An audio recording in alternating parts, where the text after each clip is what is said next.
deputant is Noreen Shanahan. Noreen Shanahan.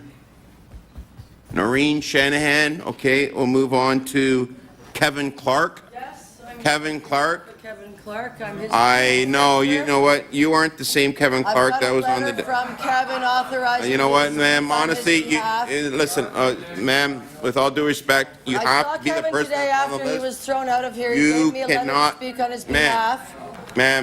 Ma'am, please. I'm sorry. I should be allowed to Cannot. read the letter. I'm not, ma'am. Thank you. We made a decision this morning. You have to be the person that's on this list. There's no people or substitutions. Kevin Clark was here this morning and he got escorted out. So we're going to go on to the next one. Joe Fraser. Fair. Joe Fraser. Joe Fraser. Piece in 30 seconds. Joe Fraser. Okay, Maureen O'Reilly. Maureen O'Reilly. Maureen O'Reilly. All right, great. Maureen O'Reilly, you have 3 minutes starting now.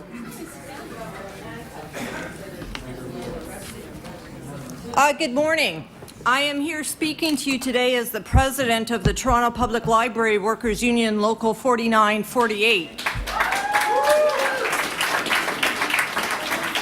Representing 2,400 library workers, and I'm also here to speak on behalf of the 1.25 million taxpayers who have a library card and use it regularly, and on behalf of the almost 3/4 of Toronto residents who oppose cuts to the library service. Let me just tell you some facts about our library service.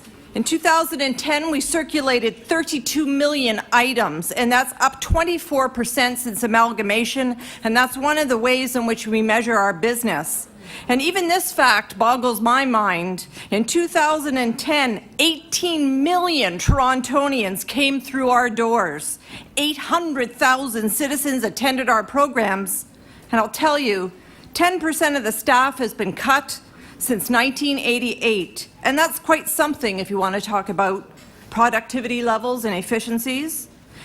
And what has this resulted in? Why, it's resulted in the most well-used public library system in the world. And all of this for just 19 cents per taxpayer per day. But if we should cut this in half, each of us here tonight could buy 2 more cups of Tim Hortons coffee. The proposed cuts to library services, including the closure of some library branches, the reduction of service hours, and the elimination or reduction of some of the programs and outreach we provide, are cuts to services that would devastate our Toronto public libraries and make our city less prosperous and livable, in the words of your own consultation process, and are cuts that are simply not supported by the residents of Toronto. And Mr. Mayor, let's talk about that point. You asked Torontonians this morning to come to this meeting, and they have. And this is a good thing. But you must also listen to the others who have spoken already and who were not able to join us today. 13,000 who participated in the city's public consultation process. Those citizens do not want to see cuts to city services. They do not want to see cuts to the library service. Through our Project Rescue campaign, we have over 39,000 signatures in just 2 weeks.